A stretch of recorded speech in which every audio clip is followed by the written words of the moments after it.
Tihar jail में बंद दिल्ली के सीएम अरविंद केजरीवाल के लिए आज बड़ा दिन है। सुप्रीम कोर्ट आज केजरीवाल की उस याचिका पर फैसला सुनाएगा जिसमें उन्होंने ईडी की तरफ से गिरफ्तारी को चुनौती दी है। ईडी ने केजरीवाल को कथित शराब नीति घोटाले के तहत मनी लॉन्ड्रिंग मामले में 21 मार्च को गिरफ्तार किया था। केजरीवाल की इस याचिका पर 17 मई को सुप्रीम कोर्ट में सुनवाई हुई थी। तब शीर्ष अदालत ने फैसला सुरक्षित रख लिया था। इसके साथ ही कहा था कि केजरीवाल जमानत के लिए ट्रायल कोर्ट जा सकते हैं। केजरीवाल ने दिल्ली हाई कोर्ट के 9 अप्रैल के उस आदेश को चुनौती दी है जिसमें उनकी गिरफ्तारी को बरकरार रखा गया था। अब जस्टिस खन्ना की अगुवाई वाली बेंच इस केस में फैसला सुनाएगी। आपको बता दें 17 मई की सुनवाई में जस्टिस संजीव खन्ना और जस्टिस दिबांकर दत्त की बेंच केजरीवाल की याचिका पर सुनवाई की थी।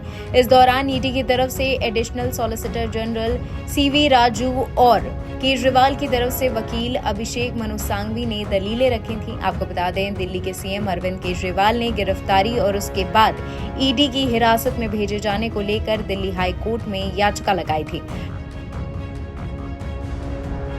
9 अप्रैल को दिल्ली हाई कोर्ट ने अरविंद केजरीवाल की गिरफ्तारी को सही ठहराया था।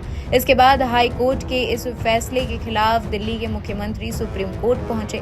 इसके बाद सुप्रीम कोर्ट ने 15 अप्रैल को केजरीवाल की याचिका पर जांच एजेंसी ईडी से जवाब मांगा था।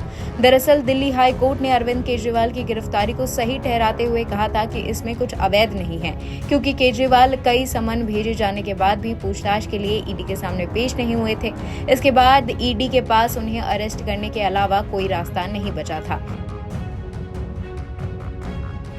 वहीं दिल्ली शराब नीति मामले में ईडी ने 9 जुलाई को दिल्ली के राउज एवेन्यू कोर्ट में केजरीवाल पर कई गंभीर आरोप लगाते हुए चार्जशीट दाखिल की थी।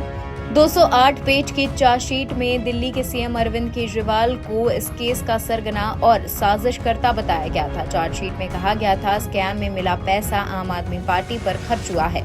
चार्जशीट में यह भी दावा किया गया था कि उन्हें रिश्वत के पैसे के इस्तेमाल की जानकारी थी और वो इसमें शामिल थे। ईडी ने चार्जशीट में कहा कि केजरीवाल ने साल 2022 में हुए गोवा चुनाव में आपके चुनाव अभियान में ये पैसा खर्च किया है। चार्जशीट में ये भी दावा किया गया कि दिल्ली के सीएम अरविंद केजरीवाल ने शराब बेचने के कॉन्ट्रैक्ट्स के लिए साउथ ग्रुप के सदस्य से 100 करोड़ रुपए की रिश्वत मांगी थी, जिसमें 45 करोड़ रुपए गोवा में चुनाव के लिए खर्च किए गए थे। इतना ही नहीं, चार्जशीट में ईडी ने कहा कि केजरीवाल ने दावा किया है कि आपके पूर्व मीडिया प्रभारी और इस केस के सह आरोपी विजय नायर ने उनके नहीं बल्कि आतिशी और सौरभ भारद्वाज के अधीन काम किया था। चार्जशीट में ये भी दावा किया है कि केजरीवाल ने कहा है कि दुर्गेश पाठक गोवा के राज्य प्रभारी थे और वही फंड का प्रबंधन करते थे। फंड को लेकर उनकी खुद कोई भूमिका नहीं थी।